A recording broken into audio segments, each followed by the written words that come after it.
If you're stepping into a leadership role in a shelter or you've inherited a situation that feels overwhelming, I want to start with this. You are not behind. And you don't need to fix everything right now. Most shelters don't struggle because people don't care. They struggle because everything feels urgent, so nothing gets prioritized. Day one is about slowing things down enough to think clearly again. This is not a hero moment. It's a reset. The two big mistakes, when people step into a leadership role in an animal shelter, they almost always make these two mistakes. The first is feeling like you have to prove yourself immediately. Be everywhere, fix everything, take control. You're going to stress everybody out, including yourself. Your staff doesn't need a hero. They need someone who's consistent, and they need someone who's calm. In most cases, they're probably coming out of a chaotic previous leader. The shelter that I'm in now, where I've been for 10 years, had 5 leaders prior to me in a 6-year period. That's chaos. Chaos. You're allowed to absorb before you act. The second mistake is changing too much too fast. It feels logical to think that improving things quickly will build credibility, when actually what happens is resistance.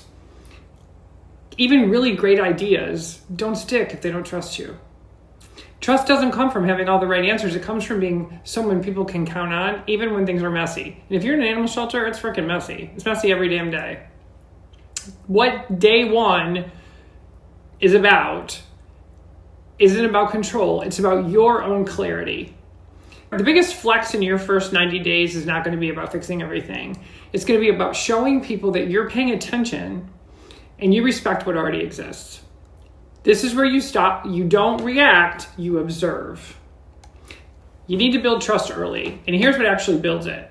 Show up and listen before you lead.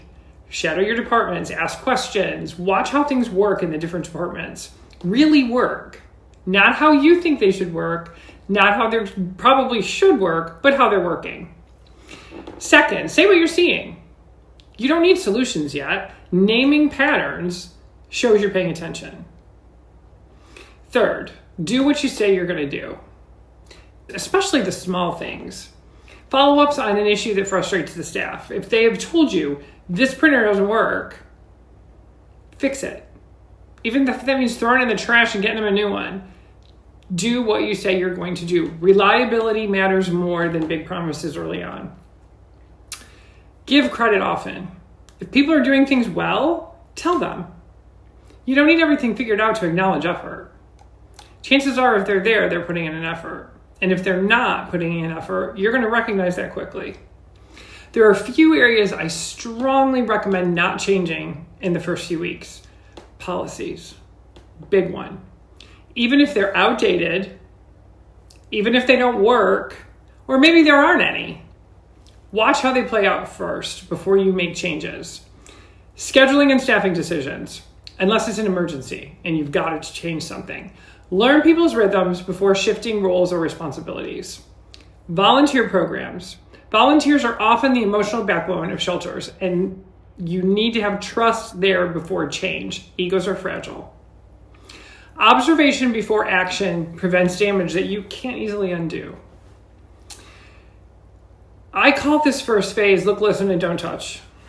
Yet. Your job right now is to learn what's happening, what's not happening, that's a big one, and how people feel about it.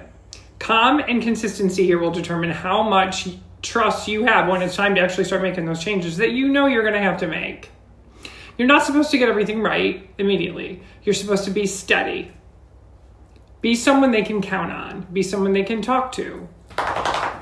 Under this video, you're going to find your day one action steps. Do these before moving forward. This work is hard, but you don't have to do it alone. When you're ready, you can move on to the next section.